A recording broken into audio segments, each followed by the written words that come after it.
Desde la Biblioteca del Congreso les damos la bienvenida a los presentes hoy en el auditorio Leonardo Fabio del Espacio Cultural de la BCN y a quienes lo vean después, por redes o por la web.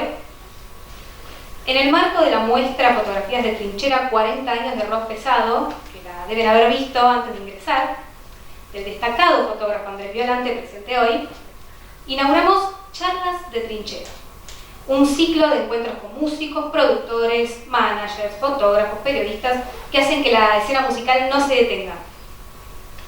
Las fotos de Andrés conservan algo difícil de explicar: el calor de los recitales, los viajes interminables, las noches de cierre, la amistad, el cansancio, la euforia de la escena que creció lejos de los grandes focos.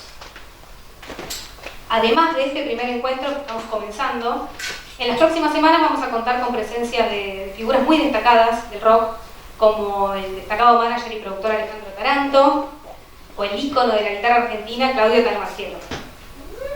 Van a poder encontrar toda esta información en nuestra web, www.bcn.gov.ar, o en nuestras redes sociales.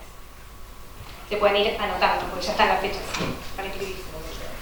Hoy, integrantes de la mitológica revista Madhouse se juntan por primera vez en muchos años para recordar una época que marcó la edad dorada del rock pesado en Argentina. El mismo Violante, junto al jefe de redacción Frank Blumen y las redactoras Lala Tautonian y Eugenia Tabano, compartirán una charla coordinada por Verónica Tomaguelli para recordar cómo se contaba, se fotografiaba y se vivía una cultura que dejó marcas profundas en las generaciones que se continuaron. Por eso ahora los dejo con ellos para una muy linda charla de Trinchera. Bienvenidos.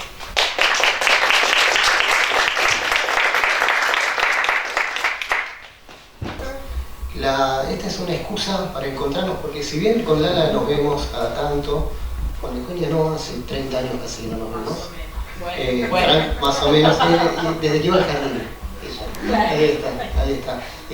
Se me ocurrió que iba a ser una buena idea juntarnos, ¿no? Y charlar de lo que charlamos por separado, pero por primera vez en tanto tiempo todos juntos. Acá tenemos algunas fotos que van a ir pasando de aquella época. Tenemos, mirá, y por ahí Agustín de nuevo. Claro. Y nada, y agradezco a Frank, a Lala, a Eugenia, a Vero, que va a estar ordenándonos un poco, porque si no esto va a ser un despelote. Así que acá estamos, les agradecemos haber venido. Y si quieren hacer preguntas, interrumpirnos, estamos para eso. Quiero mostrar, Frank, no sé si vos lo tenés. Mira esto.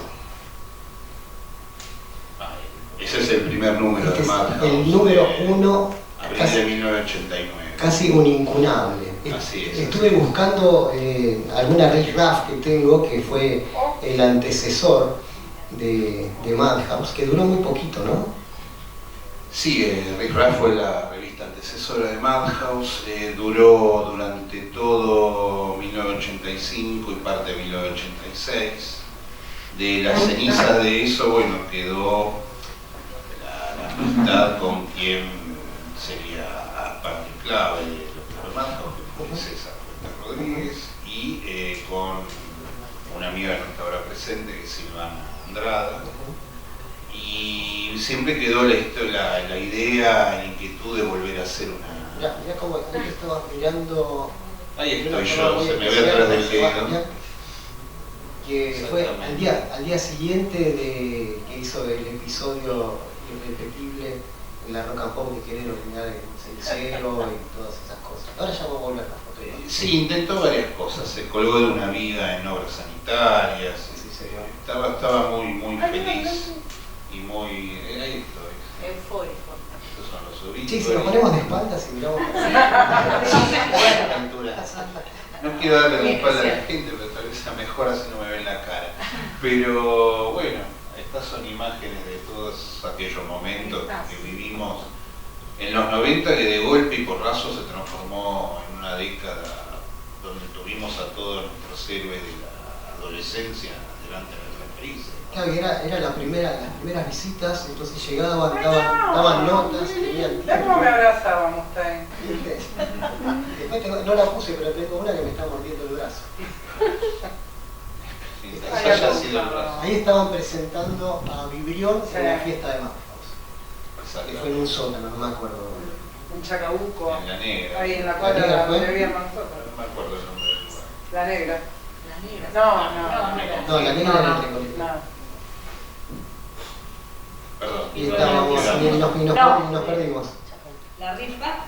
Bueno, de la Riff Raff pasamos a Madhouse. Madhouse empezó en 1989, también en abril, y en ese momento tuvimos una especie de tradición de Madhouse de empezar en medio del despelote, porque salimos y a los pocos días estalló el fenómeno conocido como la hiperinflación, donde todo aumentaba, todos los precios aumentaban más rápido de lo que yo estoy acá contándolo.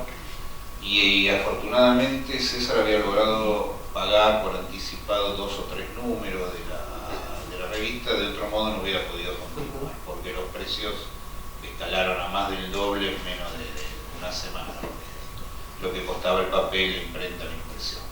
Y a partir de ahí, bueno, empezó un viaje que no teníamos idea de cuánto iba a durar ni cómo iba a resultar, y se extendió por toda una década. Acompañamos todos los 90, con todos los cambios que hubo, tanto en el rock como en el país y en la sociedad toda, ¿no? Nosotros mismos cambiamos mucho, pasó de todo en toda esa década. Así que bueno, no sé, ese fue el inicio, ese número fue el puntapié inicial.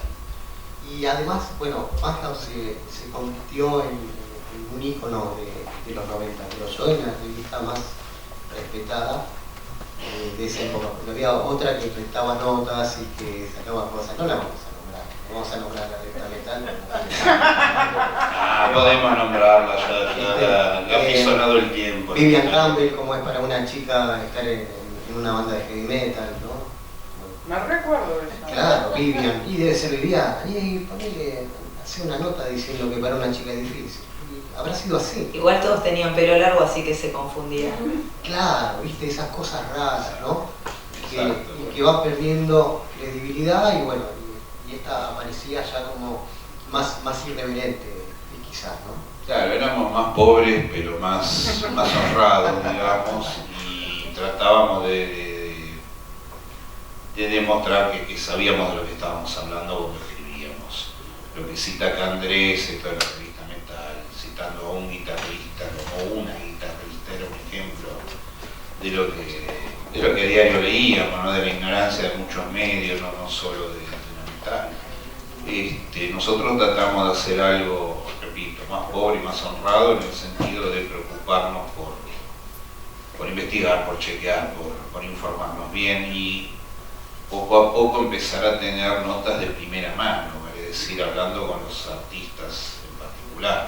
Y mira, creo que esta que está acá. Con los mismos artistas, no haciendo un compilado de notas que encontrábamos en revistas extranjeras, como lo que sea, no había internet todavía disponible en ese momento. Creo que esta fue la primera vez que vimos una foto de Lemmy que no era una foto de prensa, que era una foto real en una nota en su casa y con una espada atravesando un ejemplar de Madhouse. Exactamente. Todos quedamos en shock cuando vimos esto. Eso lo hizo Raúl Mirá, que era nuestro corresponsal en Los Ángeles. Teníamos varios corresponsales en Estados Unidos y en Europa y en otros países primermundistas. Y él era uno de ellos.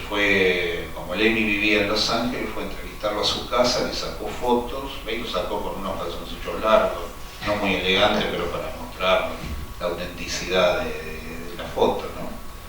Y empezamos a conseguir material cada vez más valioso. Teníamos un Estaba Anders Olsberg en Suecia. En Suecia, exacto. Exacto. Marcos Hermes en Brasil. Sí, Michael Mazur en Estados Unidos. Teníamos gente por varios lados del mundo. Exactamente. No, con Tursi. Sí, después se mudó en un momento. Exactamente. Teníamos un montón de corresponsales que eran los que mandaban el material y paralelamente acá en Argentina, al estabilizarse medianamente el dólar, al mantenerse lo que se conocía como el 1 a 1, empezaron a venir muy de a poco las bandas extranjeras a Argentina. Hoy eso no representa ninguna novedad ni nada extraordinario, pero en aquel momento sí lo era, porque que viniera una banda extranjera era todo un acontecimiento. ¿Quién había venido en todos los 80? No sé, Queen, The Police, Amnesty.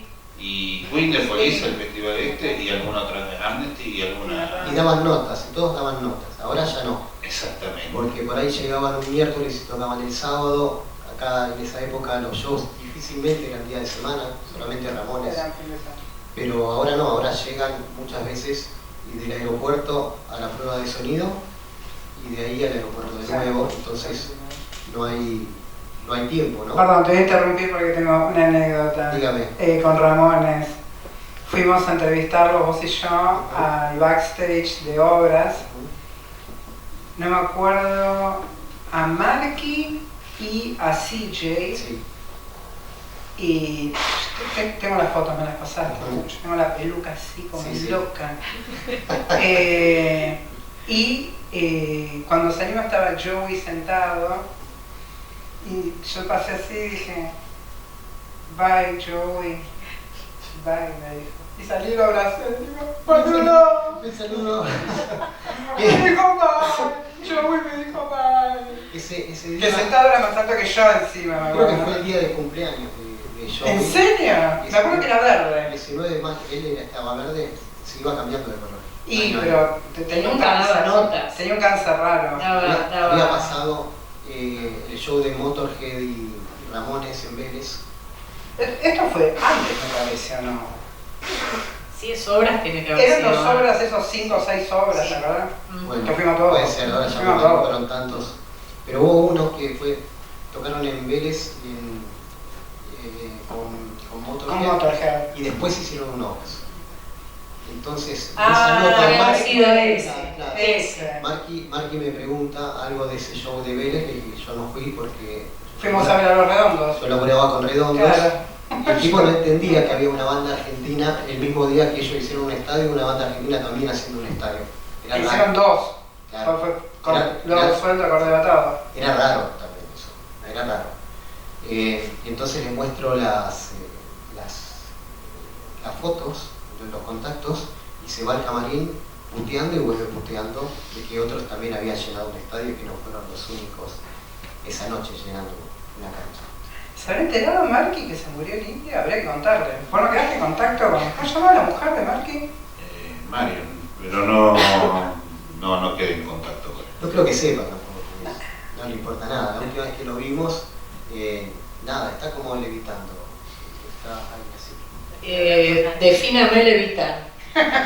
Diría Dolina. quiere hablar con nadie. Y la peluca Ah, no lo no. deja pensar. No, debe tener unos buenos ganchos. Qué momento. Y pasa, bueno, otra cosa que veíamos, decíamos, el tema de las entrevistas, que teníamos a veces varias entrevistas en una semana, que ahora no sucede, ¿no? Y se está dando el fenómeno de que nos hacen o nos piden que trabajemos de determinada manera para promocionar shows. En esa época, y hasta no hace tanto, hasta pre-pandemia, digamos, las productoras pagaban publicidades en las revistas. A nosotros nos pagaban. Exactamente, ahora ya no, es todo con... Y después no te acreditan. Es todo por redes y con la obligación casi de tener que hacer las cosas de determinada manera. ¿Cómo ves la diferencia de esa época? A ver, los tiempos pasan, estamos hablando de algo que pasó hace casi 30 años para empezar. Entonces, por un lado hay que ayornarse a los tiempos, por otro lado uno no quiere pecar de viejo choto, o yo de vieja chota, que re soy vieja chota igual. Pero por eso decís, bueno, hoy los tiempos son otros. Antes nos publicitaban en la revista, nos daban a la banda para entrevistar cuando venían, después se hacía la reseña del show, después del show salía la nota, ¿no? Pero los tiempos eran esos. Como mucho teníamos una telefónica, que se grababan como el orto, no se escuchaba nada, por fax, ahora no, ahora tenés que subir al feed, a las stories, TikTok, previo, 3 semanas antes. Ah, no, pero ¿cuándo lo subiste? Y no, pero lo subiste tarde eso. Es decir, yo no quiero que mi feed, donde subo mis fotos en Parque Chacabuco, ¿me entendés? Subir que viene Taylor Swift. O sea, no. Y encima, como vos decís, o sea, subí Bad Religion, no vas. Fuck you, ¿por qué? Entonces, las cosas cambiaron enormemente. Pero hay otros factores, no es solo el tema producción, productoras o prensa, es también el periodismo. Porque es esto, la gente quiere ver el show en las stories. ¿Quién se sienta a leer? O sea, algunos se sientan a leer, algunas se sientan a leer, pero no es el común denominador. Entonces también está eso. A uno, no sé, a mí personalmente cada vez me dan menos ganas de escribir. Lo sigo haciendo, porque es lo que me enseñó Frank acá. Pero es muy abrumador. El show queda viejo mientras va sucediendo, además. Eso es lo peor de todo, ¿no? Que ya está, ya lo viste mientras está y buenas noches en Buenos Aires y ya te olvidaste. Entonces una crónica que sale, o sea, al otro día ya a nadie le interesa. Y es una locura eso. Cuando estábamos acá, sí, parecemos un grupo de abuelos, ¿no? Bueno, sí, pero somos. Era mucha gente me sigue diciendo, ¿no? Era vos lo mismo, te sigo desde más. Esperar un mes para saber cómo fue el show, ¿no? Algo que uno siempre hace referencia a esto con el tema del periodismo, y un poco lo que decía Frank hoy al principio, es que se investigaba mucho y cuánto tiempo tardaba, ustedes que tenían corresponsales en otros lugares del mundo, cuánto tiempo tardaba en llegar esa información. Entonces todo el trabajo previo que había que hacer, además de que ahora es muy común hablar en otros idiomas, pero en esa época no, ¿cómo hacían ustedes para intercambiar toda esa información, tratar de redactar lo más rápido posible? Porque ustedes tenían una fecha límite, ¿verdad? Para sí, claro, la publicación de cada revista. Para la entrada a imprenta, digamos. Sí. Teníamos un cierre donde teníamos que entregar toda la imprenta. En relación a todo esto, nosotros éramos, esta revista era las redes de hoy, si querés, en algún momento. Se manejaban las cosas con unos tiempos y una manera de comunicar que no es lo mismo de hoy. No obstante, lo irónico, lo paradójico, que mucha gente que está en las redes recurre a las viejas Madhouse para encontrar información y todo, así que algo quedó de todo eso. Claro, ella quería saber cómo hacíamos como para ese, me parece, ¿no? Creo que somos todos contemporáneos acá, pero seguramente debe haber gente más joven que nosotros. Hay gente más joven, Pero yo vi. Bueno, antes, es verdad. Esa cadena de producción, digamos. Lo importante era que no había internet en ese momento, existía, pero no a un nivel popular todavía. Sí, pero No, pero entonces, bastante después. a partir de Era bastante después, pero existía técnicamente, digamos. No, 90 y algo. 90 y... Mira, en Madhouse hicimos con Fabián Resaca, fuimos a ver cómo era un cibercafé medio deluxe que quedaba en ese momento por el actual Hyatt, Sí. que yo fui, está por ahí la... Describa cibercafé. Era un lugar con escritorios, había unas computadoras, con conexión telefónica. conexión telefónica, hacía...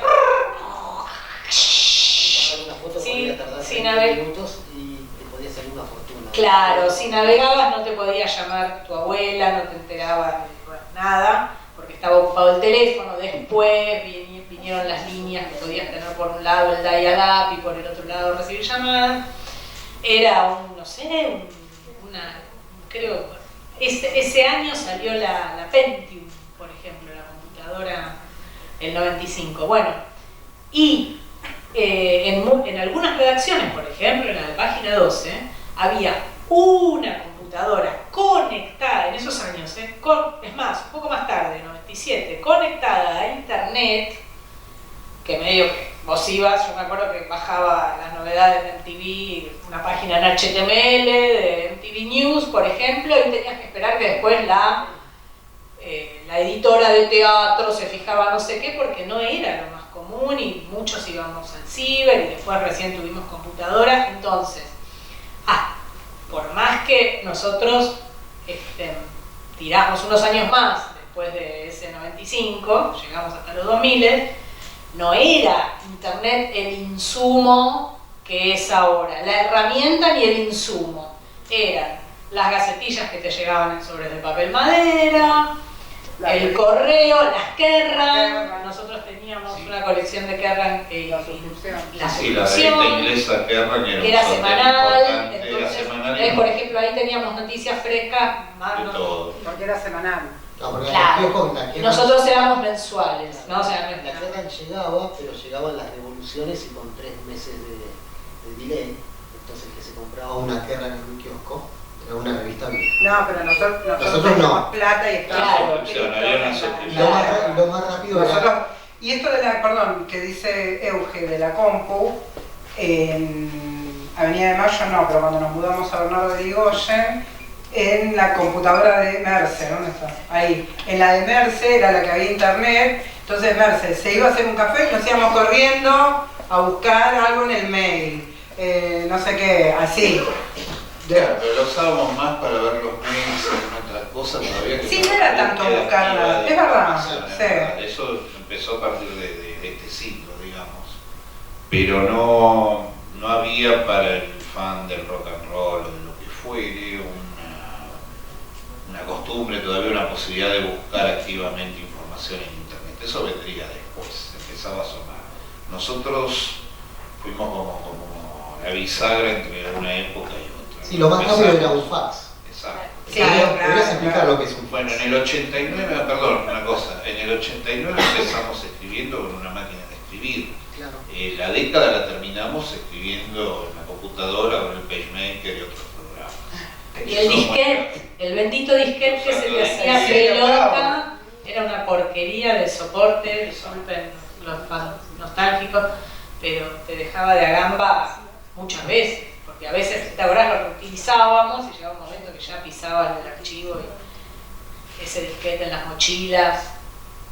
Pasa que fue una época, yo siempre considero que Madhouse fue una revista muy underground, por supuesto, como era, pues no era la Metal, no eran las que estaban en la Pelo, todas las que estaban en la época o que nos precedieron en realidad. Para mí era mucho más under y sin ser un fanzine necesariamente, porque tenía otra impresión y estábamos en los kioscos, teníamos una distribuidora, ¿verdad? Todos los problemas que teníamos con la distribuidora. Pero a mí lo que siempre me llama la atención es cómo quedó en el imaginario popular. Como decía antes Andrés, que yo soy Lala, tengo 55 años, hice Madhouse a mis 20 y pocos e hice 1.000.000 de cosas porque pasaron 1000 años y sigo siendo Lala de Madhouse. Entonces decís, mira, hice un montón de cosas más. Y tipo, re importantes algunas. No, sos Lala de Madhouse.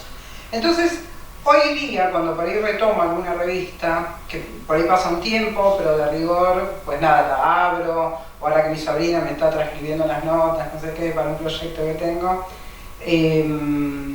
digo, ahora entiendo por qué. Porque éramos re atrevidos, escribíamos lo que queríamos y teníamos como un descaro absoluto. Los otros eran como muy periodistas, de profesión y te ponían el dato preciso y nosotros poníamos salud, mortales, fuck you, bueno, no sé. sí. Éramos muy creativos, la verdad. Y cada uno tenía una especialidad, tipo, vos eras la chica sónica, obvio, ¿no? Yo era la dark, yo metí PJ Harvey en Madhouse, ¿sabes? A ver, eso para mí es como un re logro. A mí hay gente que me dice, conocí PJ Harvey por vos, porque quién iba a escuchar, no, sonaba Black Sabbath, ¿entendés? Pero también así me quedó el black metal que no le gustaba a nadie y era lo más parecido al gótico y me quedó el black metal. Bueno, pero algo muy importante también, ustedes fueron como el puntapié de muchas bandas que en ese momento eran bandas under, sí, y que si no hubiese sido por Madhouse, esas bandas no hubiesen sido tan conocidas. Entonces, ¿qué les genera a ustedes como periodistas, a vos como fotógrafo, haber sido parte de la historia de grandes bandas que hoy por hoy ya son próceres de la música básicamente, y que lo vamos viendo nosotros cuando vamos a cubrir algunos shows con Andrés? Nos pasa de apelar a la nostalgia y mucha gente hace mención de esto y siempre se menciona la revista Madhouse. ¿Cómo? Esto ya es una pregunta personal para todos ustedes y para que la gente sepa ¿Cómo se sienten ustedes con eso, de haber sido parte de algo tan importante para gente que hoy puede vivir de la música? Wow. Así me comió la respuesta. Está buena eso. Di el pasito, dieron el pasito para atrás, yo no di el pasito para adelante. No, para mí esa es una lectura que en mi caso yo la hago obviamente con el diario del lunes, la hago desde acá. Y es muy lindo, digamos. Y muy increíble también, porque vos viste que cuando las cosas pasan no te das cuenta. Por supuesto que había bandas, un montón de bandas que mientras nosotros estuvimos las vimos nacer y explotar, por ejemplo, no sé. Bueno, justo Ataque ya medio estaba explotando, pero bueno, Ataque, Brujos, Babasónicos, el nuevo rock argentino, el llamado nuevo rock argentino, te diría todo, Juana la Loca, bueno, el otro, yo también, bandas de afuera también, bueno, Cypress Hill salió, o no, como Manson, Marilyn Manson, no sé, White Zombie, nosotros, Korn, me acuerdo que en un momento se habían vuelto locos todos ustedes con Korn, yo no era muy cornófola, pero después explotó, más que somos un poco más, ¿no? Pero pensando en las de acá, bueno, Flema, Catupecu, las primeras notas a Catupecu se las hicimos nosotros. A Masacre les hicimos un montón de notas, explotó después, pero siempre fieles, o sea, también de acompañar mucho a los músicos, siempre fanfico. Crucé a Carlitos en la esquina hace una hora. Mirá, ¿qué estaba haciendo? No, me dice, ¿qué hace acá? ¡Que venga! Vi tu muestra de la calle el otro día. Le dije, vení boludo, vamos a estar con los chicos acá. Bueno, por empezar que era en el acompañamiento era muy gratificante, a cada uno de nosotros nos gustaba más una banda, un grupete de bandas, un estilo, un sonido, como decía ella. Después por default empezábamos por afinidad, nos mandaban siempre, qué sé yo medio siempre iba a hacer algo, siempre, no todas, pero muchas notas de Masacre, después no sé qué. Y en ese momento había como una cosa bastante, no quiero sonar hippie porque nosotros somos más hippie pachuli sucio, como dirían por ahí, pero era como una cosa en comunidad. Ibas a la sala, te tomabas 200 bondis, qué sé yo, se ponían contentos de que iba a salir la reseña, a veces no se ponían contentos, te decían, che, me hiciste mierda. Claro, los lectores ofendidos, el lector ofendido es otra historia, pero bueno, con el paso del tiempo... Hoy en las redes hay gente que se siente ofendida por cosas que escribimos o que opinamos. ¿Se acuerdan? ¿Qué por supuesto, si hay gente que lo tiene grabado a fuego, todo lo que escribimos, buenos, malos, sobre todo los malos. Pero bueno, son consecuencias de opinar. Igual todas las opiniones estaban firmadas, todo estaba fundamentado, era por supuesto una opinión. Perdón, no, porque me fui re por las ramas. Pero en ese momento era una cosa así medio de bandurria, ¿no? Muy artesanal en la mayoría de los casos. Y ahora, ¿no? Porque de repente un día te encontrás y bueno, tenés un hijo grande, un sobrino, te duele la cadera, sos la de marca, bueno, decís ya. Me duele la cadera. Y te das cuenta, y te das cuenta. Te clavaste un ibuprofeno. No, estoy operada. Ahí está, tiene repuesto. Y te das cuenta que es un flash, qué sé yo. Te empiezan a preguntar las juventudes, o sale en una charla y dices, ¡ah, qué loco! Nosotros estuvimos ahí, sí, aportamos nuestro... Claro, viendo todas estas fotos de recién, ¿no? Que la de Andrés y todo. Ahí lo tenés mirá. Eso es casi impensado hoy, ¿no? Que pasen estas cosas. No. Con Udo. Con Accept, la primera visita. Udo se llamaba, ¿no? Udo. No, Accept, en ese momento. Udo se sigue llamando. Ok, tiene una apellido.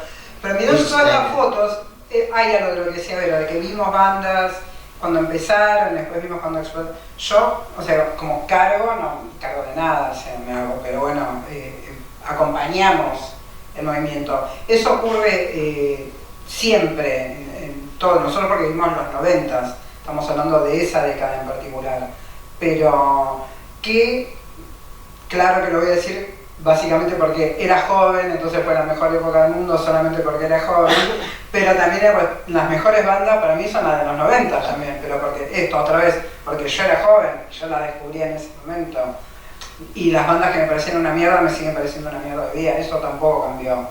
Pero viendo todas estas fotos, digo, qué loco, ¿no? O sea, las cosas que vivimos en el momento, no sé, ser contemporáneos, desde, no sé, no lo conocí, pero David Bowie, ¿entendés? O, no sé, Ozzy. Cuando se murió Ozzy, ahora, que me la pasé llorando, porque no podía, como que se me hubiera muerto un tío, Claro. y me acordaba que cuando lo conocí, que no me acuerdo bien la anécdota, pero Merce se tiene que acordar. Estábamos en un boliche, La negra. en la negra, y que no le entendimos nada. Sí. Entonces cuando a mí me preguntan algo de Ozzy es, ay, no sé, digo, no, me quiero morir, que se murió. No le entendimos nada. No sé qué contar de Ozzy. Me acuerdo que le preguntamos por qué mojaban los fotógrafos, porque en esa época con un balde, claro, con un balde le tiraba agua a los fotógrafos, después ya con una hidro con espuma, ¿no? Pero le preguntaba y dice que alguien le pregunte eso, no sé si vos o quién, y el chabón mira y dice, porque están en el mejor lugar y no pagan la entrada. Por eso nos Muy así. Con Sharon me tomé un té, que queda en la negra. Sí, con Sharon. Yo lo que creo es que a diferencia de las otras revistas, había montones de revistas, 1320, Generación X, El Porteño sacaba cosas también, pero eran más empresas, que funciona esto, hacemos esto. Sí, sí. 13-20 era para gente de 13 Exacto. años a 20. Exacto, el Toco y Canto, o sea, montones de revistas, pero creo que Madhouse era auténtica porque era gente del palo, seguimos siendo gente del palo. O sea, no es que hicimos eso porque funcionaba económicamente, tenía que funcionar económicamente porque si no, no había manera de seguir adelante, ¿no? Pero más allá de eso, yo creo que lo que veía la gente era la autenticidad y que éramos pares de todo, éramos pibes, todos teníamos 20 monedas de año, 20 cortitos años. En la otra vuelta me lo cruzo a Miguel Mora y me dice que el laburo de él fue no sé quién a instalar no sé qué cosa y dice, oh, yo te seguía, cuando eras chico te seguía de Madhouse. El chabón lo mira y dice, pero pará, si tenemos la misma edad. Digo, no, pero pará, nosotros éramos chicos también. Ese es el tema, nosotros también éramos chicos, teníamos 20 años. Entonces pasa por ahí también, creo. Bueno, es exactamente como dice Andrés, nosotros éramos fans y la revista estaba hecha con ese espíritu. Es eso. Éramos en ese entonces pibes que nos gustaba la música, nos gustaba cierta parte de la música del rock and roll y tratamos de hacer un medio que reflejara eso para, no solo para informar, sino para decir lo que nosotros sentíamos. Éramos muy honestos con las opiniones, no teníamos temor de usar el sentido del humor, no teníamos temor de decir lo que teníamos que decir. En relación a tu pregunta puntual, cómo nos sentimos, yo me alegro de haber ayudado a muchas bandas a que pudieran difundir su propuesta y haber crecido como crecieron. Quizás haya algunas que no hayan estado contentas con la crítica o las opiniones, realmente lo lamento, pero al menos han tenido honestidad. Todo ha estado, como ya dije, firmado y fundamentado por otro lado, pero hemos sido muy francos y muy honestos en nuestro propio estilo. Si no les gustaba la revista, bastaba con no leerla, lo que siempre pasa. Pero creo que acompañamos todo el crecimiento de una escena, crecimos nosotros mismos como profesionales y como medio, evolucionamos con todo lo que había alrededor y bueno, justamente este espíritu underground, este espíritu de fans, esta cosa de decir lo que sentíamos, de hacer lo que queríamos, imponer nuestra voluntad antes que el negocio, porque como bien dijo Andrés, también necesitábamos ganar dinero para que la revista continuara, pero no era esa la principal preocupación, creas o no. Y en esas virtudes estuvieron también los pecados, también Yo creo que Madhouse no siguió por muchos motivos, pero uno de los principales fue el constante enfrentamiento que había entre el director en aquel momento y yo mismo. Fuimos dos boludos, cada uno a su manera, en su propio estilo, pero quizás ese enfrentamiento conspiró para que la revista siguiera adelante. Cuando llegó 2001 yo terminé yéndome y no duró mucho más, también por los desastres económicos que azotan este país cada cierto tiempo. Pero mientras estuvo, la revista creo que fue un medio honesto, fue un medio frontal y sincero y auténtico, como bien dijo Andrés, y creo que la gente, si valora algo, fue eso. Éramos lo mismo que la gente, nada más que nosotros escribíamos y éramos más capaces de contar lo que pasaba que otra gente que no lo podía hacer.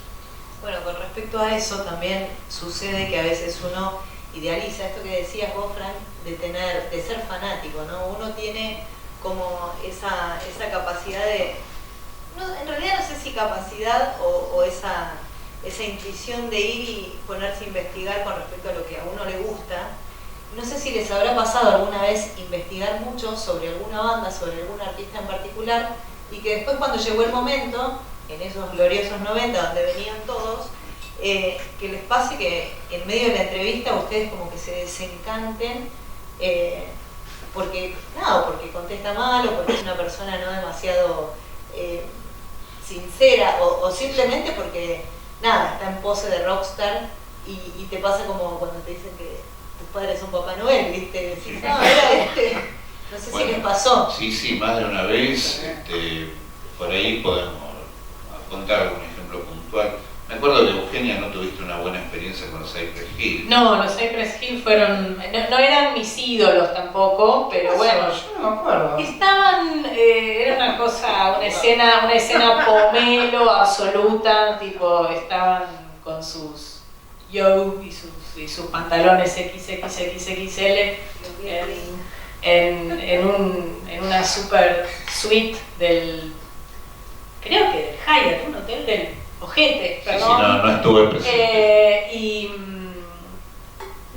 Tenían estaban mirando como todo desde ahí, había dos groupies por ahí sentadas de espalda, era todo como una cosa de parar, tipo el hood, tipo el del barrio. En este momento mi hijo le está dando un infarto cuando yo hago estos chistes tipo de si está por acá, me hago la centenia con este gestito, pero bueno, era como que muy frío, ¿viste? Muy fríos, muy sobradores y fue horrible, fue como así. Aparte, vamos a intrusos en Madhouse. Hay intrusos en Madhouse. A eso quería llegar. Exactamente. No, si te pasaba, eventualmente, por favor, esto no es una regla, pero de repente Cypress Hill, todo bien, pero te atendí así y yo le hice una nota a Dio, ¿entendés? Ay, qué amor. Qué amor. Era como el abuelo, el nono, vamos juntos a mirar, un amor, te felicitaban si hablabas bien inglés, ¿viste? ¿Qué sé yo? Gente divina. Bueno, Malmsteen, el día que lo agarramos estaba con buena onda, pero un poco creído, era Malmsteen, qué sé yo. No, ahora está, no lo Está podés medio, mirar. Levi Malmsteen. ¿Digo, Martín? Sí. Bueno, Black Sabbath, por ejemplo, esto lo conté 1000 veces, cuando van a la Heavy Rock and Pop, suponíamos que iban a mandar a la tele. ¿Pero qué Sabbath? ¿Con Dio? La primera visita con Dio. Entonces llegan y Tony Iommi se presenta con cada uno. Lo voy a decir en español porque no en inglés. ¿Cuál es tu nombre? Fulano. Hola Fulano, ¿cómo estás? Yo soy Tony Iommi, mucho gusto. Y así con cada uno de los que estábamos en el estudio. Y vos ves que por qué es grande, quién es grande y por qué es un sorete y qué es un sorete. Bueno, yo no sé si vos te acordás, pero entrevistamos a Marilyn Manson con el chico, el bajista. Sí, me acuerdo. Vale, ¿cómo se llamaba? Twiggy Ramírez. Y Marilyn Manson tipo con vos rehabló, sí, y a mí cero, y yo le había llevado una revista.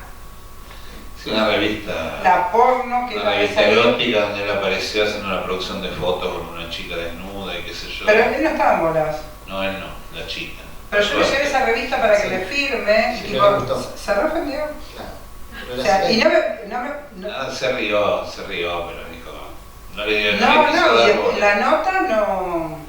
Yo para mí era porque teníamos el mismo color de lápiz labial, me recuerdo de eso. Y Puede dije, ser de ayer, no sé. hinchó las pelotas, el bordó. Puede ser. Por ahí quería ese bordó que teníamos. Bueno, hubo muchos más ejemplos. Recuerdo cuando vino Glenn Danzig, el tipo estaba muy cabreado y la primera pregunta que le hacen es una típica de las conferencias de prensa, tipo, ¿qué opinás del país? A un tipo que acababa de bajarse del avión 10 minutos antes. Y de ahí empezó todo un reportaje con muy mal humor, y recuerdo que en un momento lo agarró a Gustavo Olmedo, que le preguntó no sé qué cosa, le dijo, yo si quisiera te puedo agarrar y te puedo destrozar la cabeza. No, a ese nivel Pero siempre fue un idiota. terminó la Aparte, qué conferencia. valor, porque es la mitad de Olmedo. Terminó la conferencia de prensa y el tipo, un caramelo de dulce de leche, ahí cambió la actitud, y como ya está, cumplí con esto, bueno, ¿qué necesitas?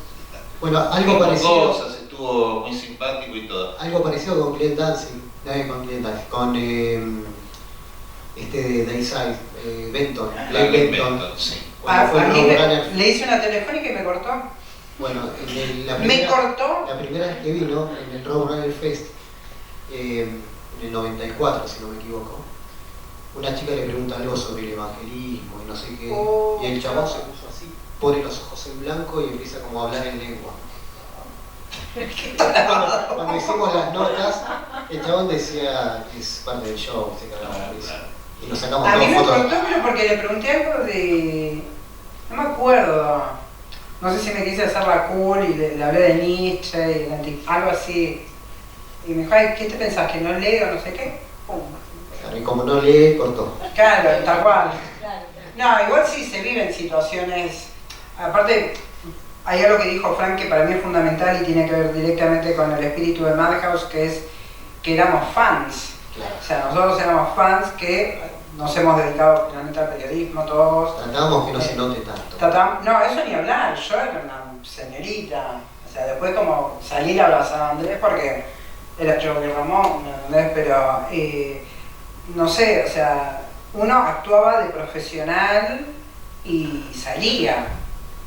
Pero bueno, así aprendimos también a entrevistar, así aprendimos a redactar, sabíamos a qué enfrentarnos. Esto que dice Auge del inglés, yo me acuerdo un montón, porque yo hice un montón de notas, por ejemplo, que no eran mías, que eran de Sebastián Feijó, que no hablaba inglés, y yo lo acompañaba, y yo tipo, ay, Steve Vai, a mí tocas un solo de guitarra y me disparo.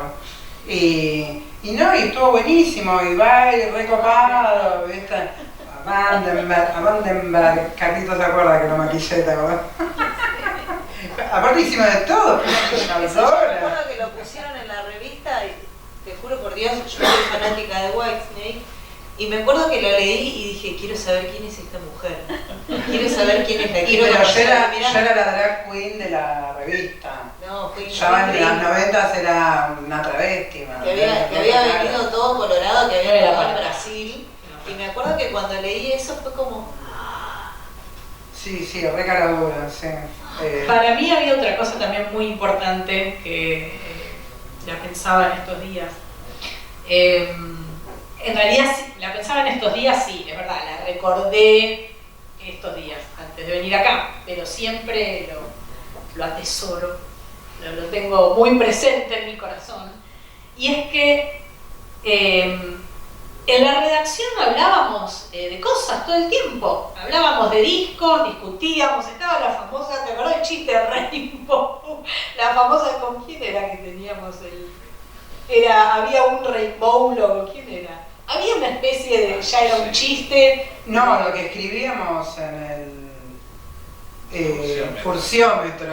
El furciómetro. Yo gané en el furciómetro. Teníamos el furciómetro, bueno, pero quiero decir, no, de verdad, Sí. la redacción... Escribíamos las estupideces que decíamos, y las más memorables las Claro, yo lo llamé toda la ahí. Como No, cosa que pero soy hablábamos de todo, ¿verdad? Hablamos de música, de todos los temas posibles. En un momento compartimos redacción con La Cosa, estaba Axel Kuchevaski todos los días en una redacción que realmente, ¿cuánto medía Avenida de Mayo? Tenía dos... Eran dos ambientes. Sí, No, pero de era- 1,80 eran, no sé, Era muy entrábamos chiquitita. muy chiquititas y pasábamos por ahí a buscar los discos o las gacetillas o las revistas a ver si habían salido nuestras notas, a hablar con el secretario de redacción para decirle que nos tocaba, por qué tal cosa, que queríamos ir acá, que queríamos ir allá, pero siempre había un rato para discutir las notas, para voltear en Y venían las bandas, además. Las bandas venían las pasaban, bandas a dejar las gacetillas. pasaban todo el tiempo. Muchas cosas Entonces que hacían en el pasillo, había un bueno. tiempo que ahora eso no existe. Cuando hablamos de, ¿no? Como periodistas lo decimos también, ¿no? O cuando hablamos de subir la story, hacer el feed, o qué sé yo, no hay tiempo, ¿no?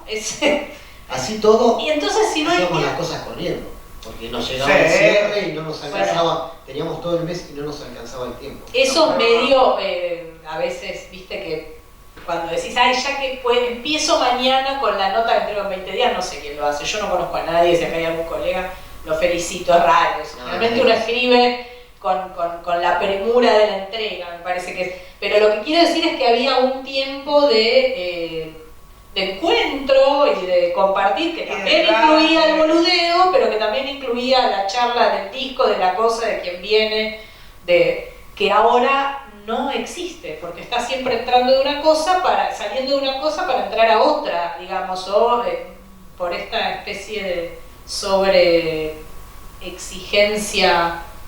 ¿Les pasó alguna vez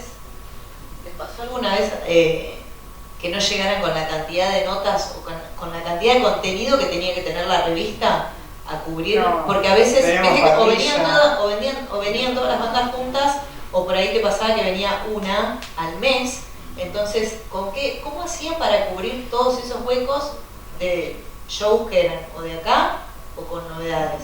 Mira, en realidad era al revés, yo creo que sobraba Teníamos material. un montón en parrillas. Quizás una de las peleas grandes dentro de la revista era por ver qué poníamos y qué sacábamos, ¿no?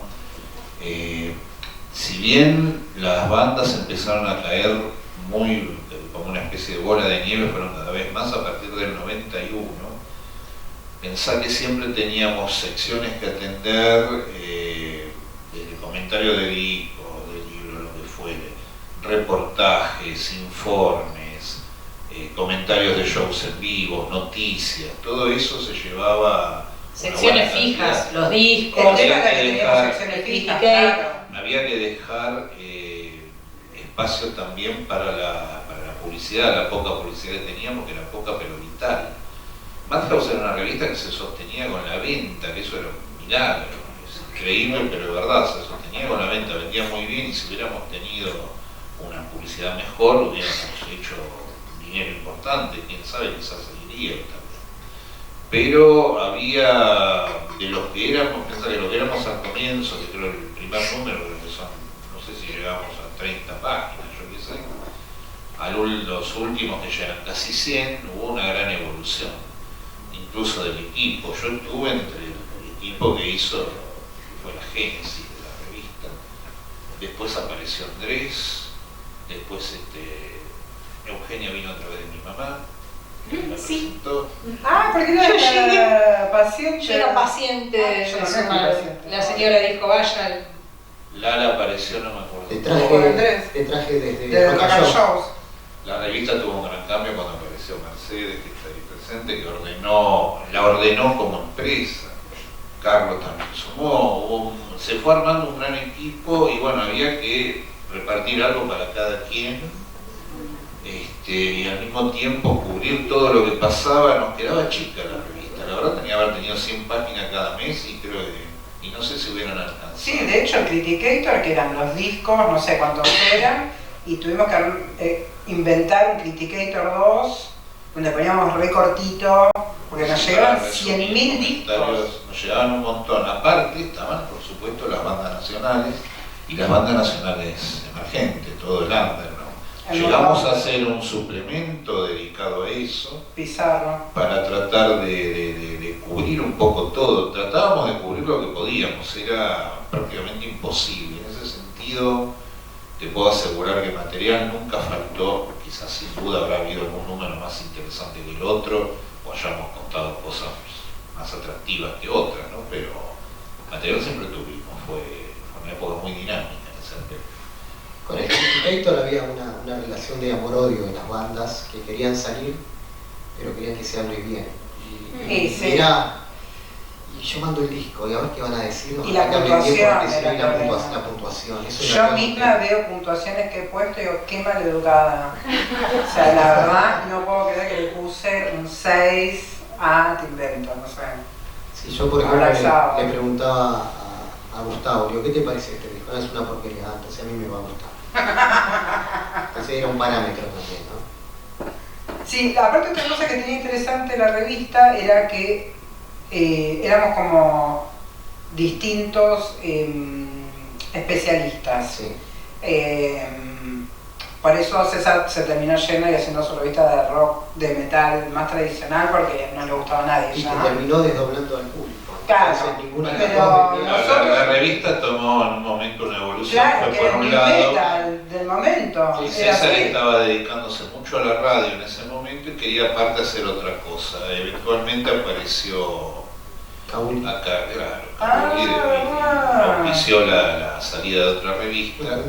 Eso también un poco precipitó el fin porque no podíamos tener dos revistas Claro, dentro de la misma editorial. Antes una revista que tenía contenido de 4 contenidos, de repente haces otra, que saca uno y entonces el público se divide, en lugar de comprar una sola, compra una o la otra. Sí, claro. Y ya deja de El ser. público no aumentó, simplemente se dividió. sí, claro, Nosotros nos quitó La la pata cantidad de mental. venta que nos permitía llegar a fin de mes, y la otra revista tenía un auspiciante, de todos modos le iban a pagar todos los gastos, que fuera bien o que fuera mal.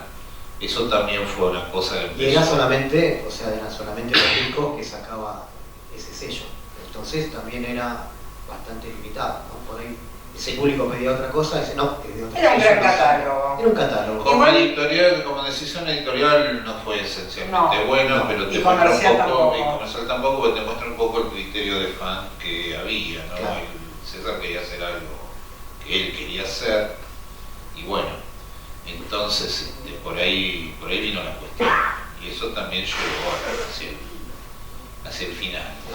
Y también Viste estaba el hecho de que, por ejemplo, como cada uno tenía su especialidad, y el punk, nos peleábamos todos, porque estaba Miramonte, estaba Ash, estaba yo, Conturce cuando estaba en Buenos Aires, bueno, Conturce era más hardcore.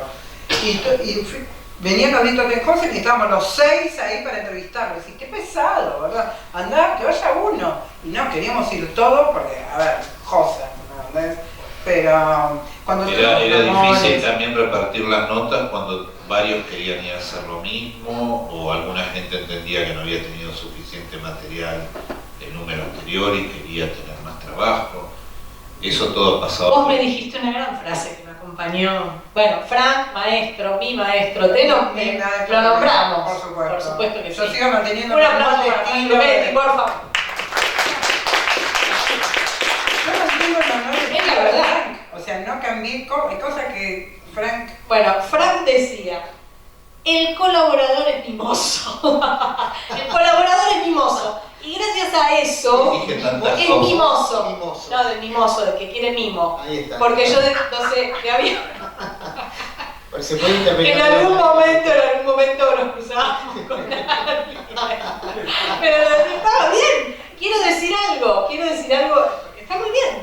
Después, las veces que me ha tocado editar y recibir a esa altura ya los correos electrónicos, pensaban que yo también fui colaboradora y que además el colaborador es mimoso. Entonces, los viernes a la tarde, en las semanales, cuando ya no sabíamos ir a imprenta, yo tenía siempre un cuadernito Gloria y decía, bueno, le voy a contestar, y les contesté siempre a todos.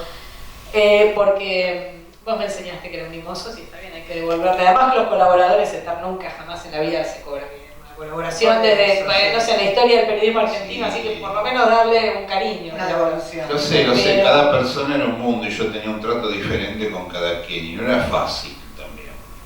Pero bueno, creo que también yo no tuve estudios formales de periodismo, en realidad el periodismo es un oficio, yo lo fui aprendiendo desde que fui cadete en la revista El Porteño hasta el día de la fecha. Y hubo muchas cosas que las fui aprendiendo y probando y sufriendo incluso sobre la marcha, ¿no? Fue un gran crash course de periodismo para muchos, Con el tiempo aprendí a tener algo parecido a un método de trabajo, algo que yo nunca tengo, pero se fue formando, pero poco después la revista terminó, así que toda esa experiencia no sirvió para nada.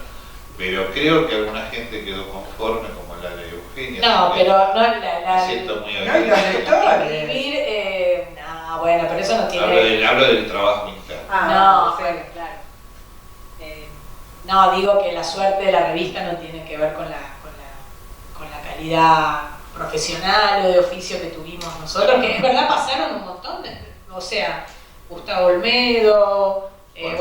Mora, Feijó, Marcelo Pizarro, gente que escribe muy bien. Pasó Javi Sinaí en el último tiempo, Javi Sinaí, un gran escritor.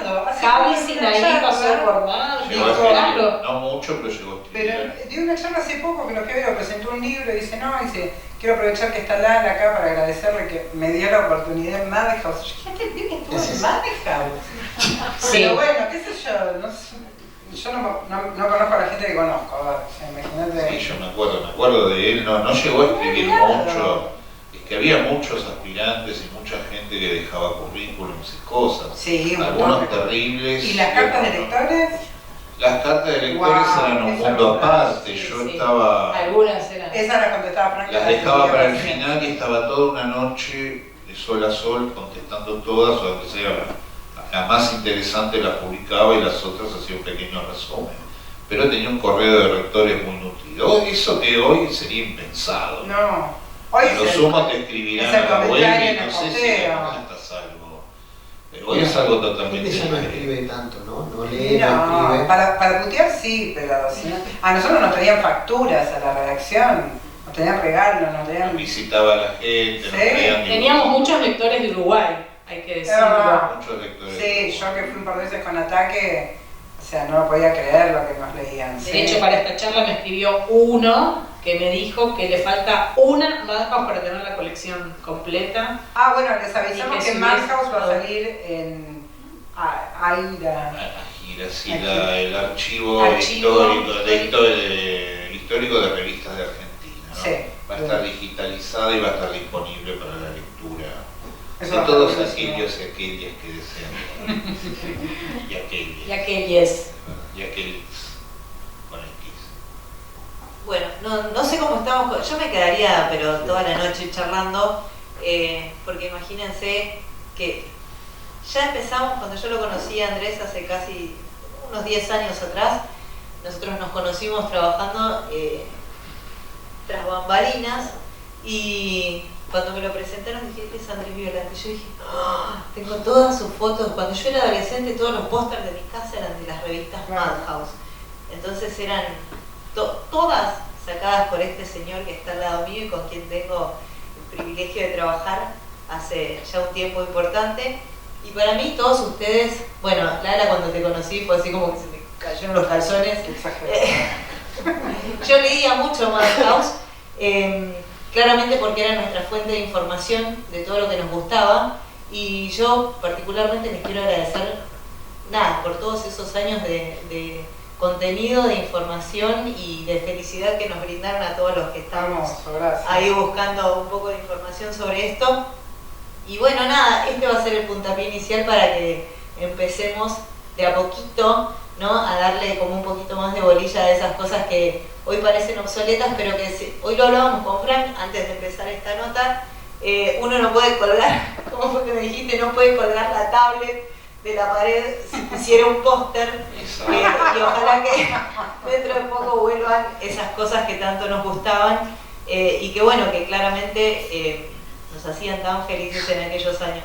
Eso por un lado. Por otro lado, bueno, agradecerles a todos por tomarse el tiempo, a ustedes también por tomarse el tiempo de venir hasta acá. Yo quiero pedir un aplauso enorme para estas personas que están acá alrededor mío. Me siento muy, pero muy privilegiada en este momento. Pero... Así que pido un aplauso.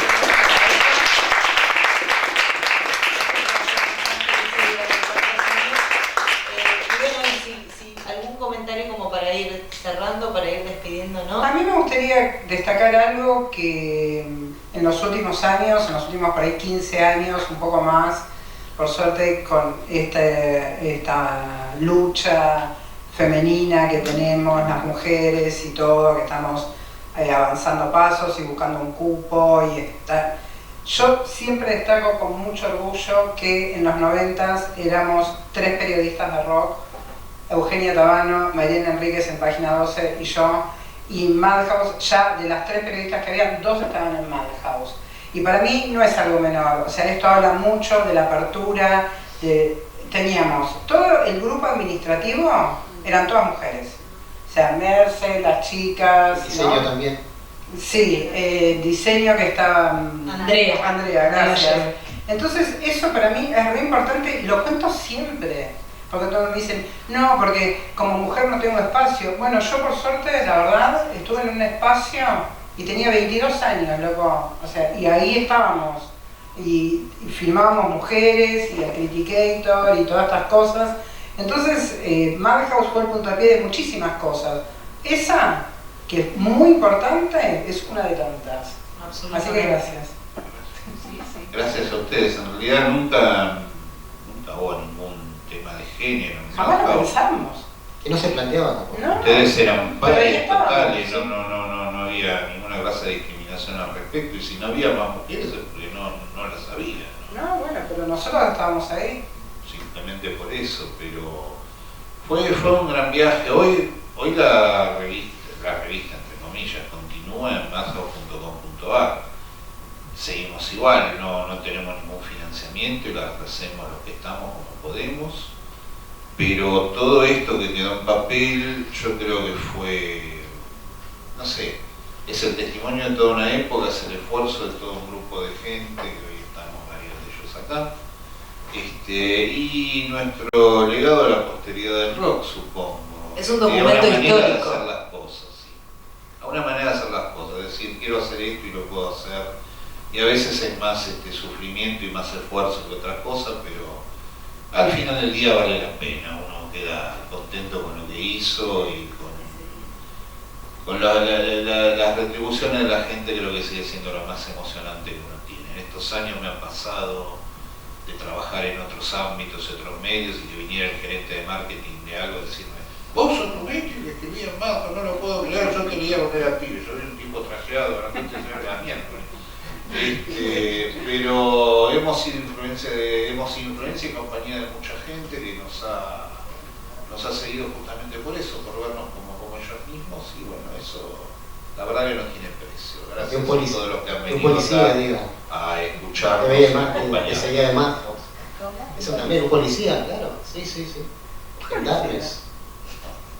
Uno, lo paran siempre. Uno de los que lo paran siempre. Sí, claro. A mí los taxistas. Ahora no tomo Uber, pero los taxistas. Es más, la otra vuelta, que estaba por acá cerca, también unos policías que estaban por acá, me dicen, che, fui a ver la muestra, buenísimo, yo tenía la madre. Así que está muy abierto el panorama. Bueno, entonces es un agradecimiento para todos ustedes que han venido esta noche. Muchas gracias. Para toda la gente que está viendo. El miércoles próximo va a estar Alejandro Taranto, miércoles 15, y el 22 va a estar el Tano Marcielo, que seguramente va a tocar algo porque tiene la guitarra pegada a la mano. Así que están invitados, todos. Gracias.